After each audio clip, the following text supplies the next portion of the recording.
नाज़रीन बे पासे खे ॿुधाईंदा हलूं त मिठी में सिविल अस्पताल में वहम दौरान नौजवान नारी फौत थी वई आहे।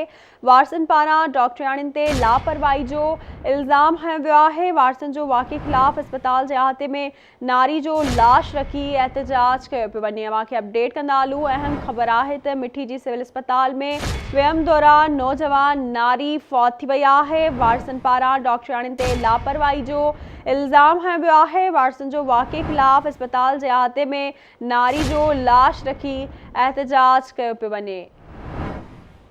तफ़सील मालूम कंदासीं एजाज़ बजीर खान। जी एजाज़।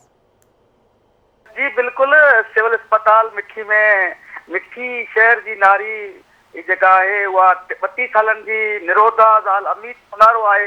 उहा सिविल अस्पताल मिठी में नॉर्मल डिलीवरी लाइ दाख़िल कई वई हुई, पर नॉर्मल डिलीवरी में तव्हांखे ॿुधायां त उते हुनजो नॉर्मल डिलीवरी जे करे उते लेडी डॉक्टराणी जेका आई उन पारां कराई वई, पर उते लेडी डॉक्टराणी जो टाइम ख़तमु थियण जे करे उहा लेडी डॉक्टर जेका आहे उनखे अधु में जेका डिलीवरी थी खां पोइ ब्लीडिंग जेका थी उनखे अधु में छॾे वई, जंहिंजे करे नारी निरोधा 32 सालनि जी जेका आहे उहा फौत थी वई आहे। ऐं फौत थियण खां पोइ तव्हांखे ॿुधायां त मुंहिंजे वारसनि उते पंहिंजो लाश रखे एहतिजाज कयो आहे। अस्पताल जे अहाते अंदरि हुन खां पोइ हुन इल्ज़ाम हयो आहे, मुंहिंजो भाउ आहे दिलीप सोनारो, हुन पाण इल्ज़ाम हयो वियो आहे त असांजी नारी खे बेदर्द सां क़त्ल कयो वियो आहे, छाकाणि त असां नारी खे जेके ब्लीडिंग जे करे असां हुनखे रत जो जेको अरेंज आहे उहो बि करे ॾिनोसीं। हुनजे बावजूदि डॉक्टराणी जेका आहे उहा लापरवाही कई आहे ऐं लापरवाही में असांजी भेण जेका आहे उहा फौत थी वई आहे। हुननि चयो त असांजो ही मामिलो जेको आहे अस्पताल मिठी ख़ासि तौर ते हुननि जो चवणु हुयो त ॻोसघर बणिजी वई आहे, उते कंहिं क़िस्म जी सहूलियत जेका आहे जेको मरीज़ वञे थो उते ॾिनी वञे, पर ही नारी जेका आहे उहा डॉक्टराणी जी लापरवाही सां फौत थी आहे।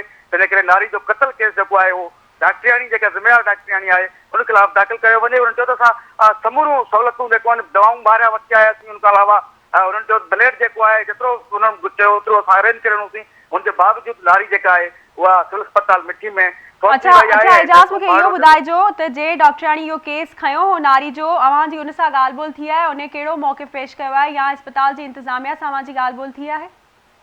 जी बिल्कुलु, जेका डॉक्टराणी हुई उहा डॉक्टराणी जो टाइम जनरली तौर ते 8 वॻे खां राति जो जेको 8 वॻे खां पोइ सुबुह जो 8 वॻे ताईं हूंदो आहे।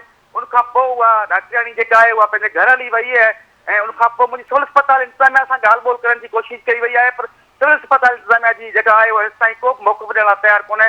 हुनजो चवणु आहे मामले जी जेका आहे उहा असां जांच कयूं था, जीअं ई जांच कंदासीं जेकॾहिं डॉक्टराणी हिन में मुलवत हूंदी त हुनजे ख़िलाफ़ कार्रवाई कई वेंदी। जी ठीकु है, वरी महिरबानी अवां जी अपडेट करण लाइ।